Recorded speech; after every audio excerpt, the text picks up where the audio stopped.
നടിയെ ആക്രമിച്ച കേസിൽ ശിക്ഷാവിധി വൈകിട്ട് 3:30 എറണാകുളം പ്രിൻസിപ്പൽ സെഷൻസ് കോടതിയാണ് 1 മുതൽ 6 വരെയുള്ള പ്രതികൾക്ക് ശിക്ഷ വിധിക്കുക. ഇതാ കോടതിയിൽ നിന്നും ഞങ്ങളുടെ പ്രതിനിധി സാലി മുഹമ്മദ് ചേരുന്നു. സാലി, ഇന്ന് കോടതിയിൽ ഇതുവരെ നടന്നത് പ്രോസിക്യൂഷന്റെ വാദങ്ങൾ, പ്രതികളുടെ വാദങ്ങൾ അടക്കം കുറ്റക്കാരാണെന്ന് തെളിഞ്ഞ ഘട്ടത്തിൽ ശിക്ഷാവിധിയിലേക്ക് പോകുന്നതിന് മുമ്പ് എന്തൊക്കെയാണ് കോടതി ഈ ഘട്ടത്തിൽ പറയുന്നത്? വിധി എപ്പോൾ? സമഗ്ര വിവരങ്ങളിലേക്ക് പോയാൽ. അജിംഷാദ് ഇന്നൊരു 11:30 ശേഷയോടുകൂടിയാണ് കോടതി ഈ കേസ് എടുത്തത്. അതിനു മുമ്പ് ചില കേസുകൾ എടുത്തു. ഈ കേസിലേക്ക് കടന്നപ്പോൾ തന്നെ പ്രതികളോട് എന്താണ് പറയാനുള്ളത് എന്ന് ചോദിച്ചു. ഓരോരുത്തരും കോടതിയുടെ ദയയ്ക്ക് വേണ്ടി യാചിച്ചു. ഓരോരുത്തരും ആവശ്യപ്പെട്ടത്, ഇപ്പോൾ പൾസർ സുനിയാണെങ്കിൽ ഉദാഹരണത്തിന് അമ്മ മാത്രമേ ഉള്ളൂ, വൃദ്ധയാണ്, താൻ മാത്രമേ ഒപ്പമുള്ളൂ തുടങ്ങിയ വാദങ്ങൾ മുന്നോട്ട് വെച്ചു.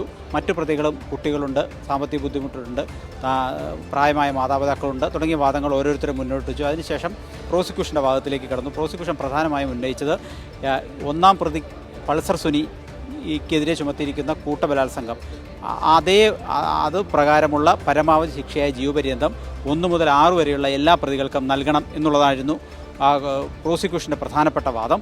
അതിന് തക്കതായ കാരണവുമുണ്ട്. കാരണം കൂട്ടബലാത്സംഗമാണ് നടന്നിരിക്കുന്നത്. കൂട്ടബലാത്സംഗത്തിൽ ഒന്നാം പ്രതി ചെയ്തതിന് സമാനമായ കുറ്റകൃത്യം ബാക്കി 5 പ്രതികളും ചെയ്തിട്ടുണ്ട്. കൂട്ടബലാത്സംഗത്തിനുള്ള ശിക്ഷയായ ജീവപര്യന്തം ഈ 6 പ്രതികൾക്കും വേണം എന്നുള്ളതായിരുന്നു പ്രോസിക്യൂഷൻ്റെ പ്രധാനപ്പെട്ട വാദം. അത് തന്നെയാണ് കോടതി മുമ്പാകെ പ്രോസിക്യൂഷൻ മുന്നോട്ട് വെച്ചത്. അപ്പോൾ കോടതി ചില സംശയങ്ങൾ അക്കാര്യത്തിൽ മുന്നോട്ട് വെച്ചു. അതായത് ഒന്നാം പ്രതിയായി പൾസർ സുനിയല്ലേ ബലാത്സംഗം ചെയ്തത്, മറ്റുള്ളവർ അതിന് സഹായകരമായ സാഹചര്യം ഒരുക്കി കൊടുക്കുക മാത്രമല്ല ചെയ്ത്, അവർക്കെതിരെ എങ്ങനെ കൂട്ടബലാത്സംഗത്തിൻ്റെ വകുപ്പ് നിലനിൽക്കും എന്ന് കോടതി ഒരു സംശയം പ്രകടിപ്പിക്കുകയും ചെയ്തിരുന്നു. പക്ഷേ പ്രോസിക്യൂഷൻ ആ വാദത്തിൽ ഉറച്ചു നിന്നു.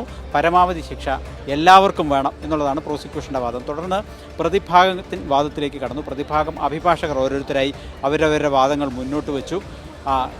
പൾസർ സുനിയുടെ അഭിഭാഷകൻ മുന്നോട്ട് വെച്ചൊരു വാദമാണ് ഏറ്റവും പ്രധാനപ്പെട്ടത്. അതായത് ഏറ്റവും പരമാവധി ശിക്ഷ ബലാത്സംഗത്തിന് നൽകണമെങ്കിൽ അത് ഏറ്റവും ക്രൂരമായ ബലാത്സംഗത്തിൻ്റെ നിർവചനത്തിൽ വരുന്നതാവണം എന്നുള്ളതാണ്. ഇതിൽ ക്രൂരമായ ഒരു ബലാത്സംഗം എന്ന് നിർവചിക്കാനാവില്ല. അതുകൊണ്ട് പരമാവധി ശിക്ഷയായ ജീവപര്യന്തം ആവശ്യമില്ല എന്നുള്ളതായിരുന്നു. പക്ഷേ കോടതി പറഞ്ഞത് ഈ സ്ത്രീത്വത്തെ അപമാനിക്കുകയും സ്ത്രീയെ അതിക്രൂരമായി ആക്രമിക്കുകയും ചെയ്തൊരു ഇൻസിഡൻ്റാണ്, അതൊരു ക്രൈമാണിത്. ആ ക്രൈമിനെ അങ്ങനെ തന്നെയാണ് കാണുന്നത് എന്ന് കോടതി പ്രഖ്യാപിക്കുകയും ചെയ്തിട്ടുണ്ട്. മറ്റ് പ്രതികൾ ഓരോ വാദങ്ങൾ മുന്നോട്ട് വെച്ചു.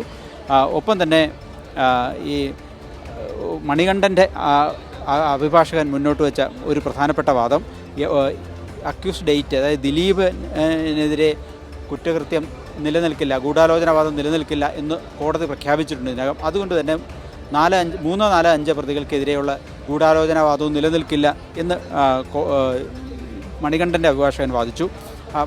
ഭൂരിഭാഗം അഭിഭാഷകരും പറഞ്ഞത് ഇവരൊന്നും ഏതെങ്കിലും ക്രിമിനൽ പശ്ചാത്തലമുള്ളവരല്ല തങ്ങളുടെ അഭിഭാഷകർ, ഇങ്ങനെ ഒരു ക്രൈമിൽ പെട്ടുപോവുകയായിരുന്നു, യഥാർത്ഥത്തിൽ ഇവർ കുറ്റവാളികളല്ല, അതുകൊണ്ട് ഏറ്റവും കുറഞ്ഞ ശിക്ഷ വേണം എന്നുള്ളതാണ് അവർ മുന്നോട്ട് വെച്ച ആ പ്രധാനപ്പെട്ട വാദം. ഇതിനിടെ ദിലീപിൻ്റെ അഭിഭാഷകൻ്റെ ഒരു അപേക്ഷ കോടതിയിൽ എത്തിയിട്ടുണ്ട്. ദിലീപിൻ്റെ പാസ്പോർട്ട് വിട്ടു നൽകണം എന്നാവശ്യപ്പെട്ട അഭിഭാഷകൻ അപേക്ഷ നൽകി. പക്ഷേ അതിനെ കോടതി എതിർത്തു. ഉടൻ വിട്ടു നൽകരുത്, വിധിക്കെതിരെ അപ്പീൽ പോവുകയാണ്, അതിനാൽ ഉടൻ വിട്ടു നൽകരുത്. 18-ന് ഹൈക്കോടതി ഹർജി പരിഗണിക്കാനിരിക്കുകയാണ്. അതുകൊണ്ട് ഇപ്പോൾ ഉടൻ പാസ്പോർട്ട് വിട്ടു നൽകരുത് എന്നൊരു ഒരു പുതിയ ഡൈമെൻഷൻ കൂടെ ആ കേസിൽ വന്നിട്ടുണ്ട്. ദിലീപിൻ്റെ അഭിഭാഷകൻ കോടതിയിൽ നൽകിയ ഒരു അപേക്ഷയുടെ വിവരമാണിത്. അതിനോട് കോടതി ഇപ്പോൾ പ്രതികരിച്ചിട്ടില്ല.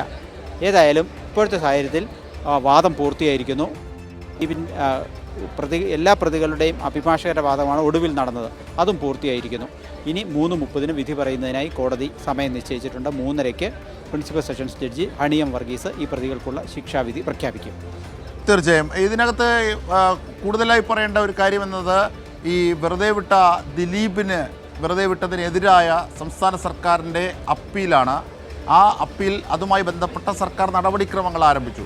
ഇന്നത്തെ വിധിയിൽ ഈ 1 മുതൽ 6 വരെയുള്ള പ്രതികൾക്കുള്ള ശിക്ഷ, കുറ്റക്കാരാണെന്ന് വിധിച്ച പ്രതികൾക്കുള്ള ശിക്ഷ ഉണ്ടാകും എന്നതിനൊപ്പം ദിലീപിനെ വെറുതെ വിട്ടതിന്മേലുള്ള കാര്യകാരണങ്ങളും അതുമായി ബന്ധപ്പെട്ട കോടതിയുടെ നിരീക്ഷണങ്ങളും ഒക്കെ ബോധ്യമാകും അല്ലേ?